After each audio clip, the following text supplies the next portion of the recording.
Hey, welcome back to Barb's Book Reviews. I'm Barb Wallace. I am here with Fat Sam, my cat. We're sitting in my office. We are going to take it short and sweet today. I've got two five-star reviews for you. The first is Kelly Rimmer's The German Wife, which again, I've held upside down every time I've shown this. If you watch Step in the Story, you know that I think Kelly Rimmer is one of the more brilliant writers out today. I love her work. This particular book focuses on two women. There's Sophie, the German wife, and Lizzie, the wife of an American scientist, both of whom are stationed at Redstone Arsenal.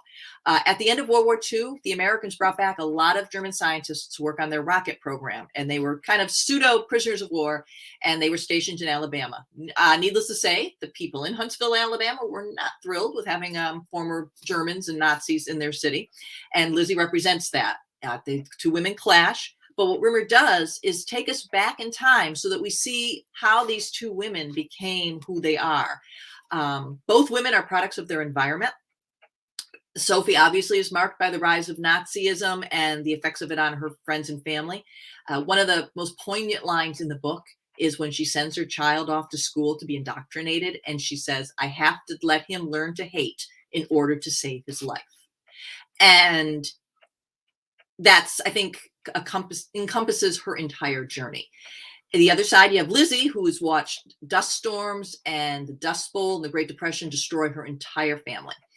Both these women have made decisions that are not necessarily ethically great, but they did what they had to do to survive.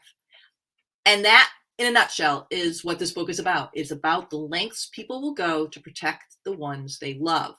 And Rimmer's message is that not everything is black and white. It's very easy to take the high road theoretically, but when your back's against the wall, what you end up deciding isn't always the high road.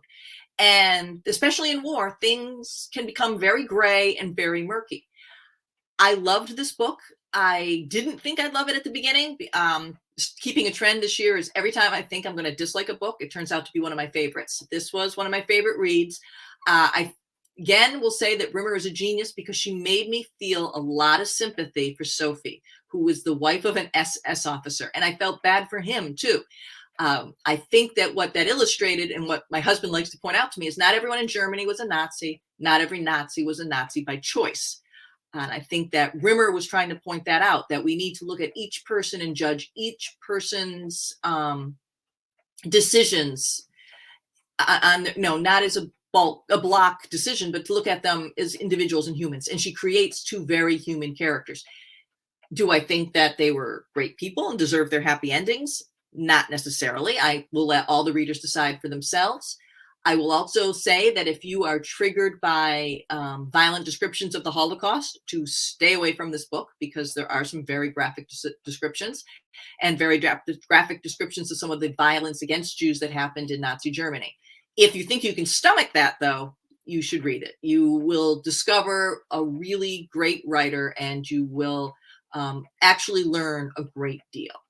And while you're buying that book, do me a favor. Grab this one, The Stolen Book of Evelyn Aubrey. Another five-star review, another five-star book. This one I actually did think I was going to like. I actually purposely went out to buy this book because I heard the descriptions. It's the tale of two women. The first is Evelyn Aubrey. She's a young bride at the turn of the century. She's been swept off her feet by this successful author, and she elopes with him and very quickly discovers that she made a mistake. She finds herself trapped in the country with a controlling, somewhat unstable man who the biggest sin he does, he passes her writing off as his own. He steals her books and passes them off and becomes this great famous writer. And she discovers that as a woman at the turn of the century, she has no voice. She has no recourse. So she starts to plot her revenge. The second storyline is about this woman named Abigail, who is Evelyn Aubrey's great-great-granddaughter. She's going through the drawer of her grandmother's things, and she finds a book by Evelyn Aubrey along with a picture of a father who she never knew existed.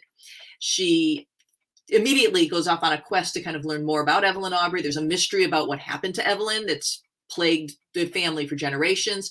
And she goes on this journey of self that takes her to Burford, England, and then to New Hampshire. And she learns about who she is. She learns about her family. She learns what happens to Evelyn. There's a lot of mystery attached to both. They were not super thriller kind of mysteries, but they were enough that you kept the page turning. I started this book on a plane ride, and when the plane landed, I was still reading, and I was really kind of pissed off because I wanted to keep reading. So it's that kind of book. It's one that will keep you engrossed from beginning to end, and you will probably cry at the end because there's some things that happen that do make you pretty sad. Again, it's called The Stolen Book of Evelyn Aubrey by Serena Burdick. I loved it. That's my first book by Serena Burdick. It will not be my last. I am probably going to go buy another one from her this winter.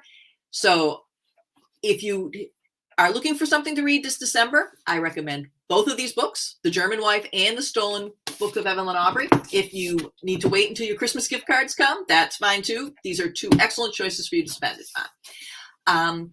That is it for me. I wish you all a very happy December. Good luck celebrating Hanukkah and solstice and Christmas or whatever else you celebrate during this month. And I will see you soon on Step Into the Story. And otherwise, I'll see you in January. Have a great holiday in December. Thanks, everybody.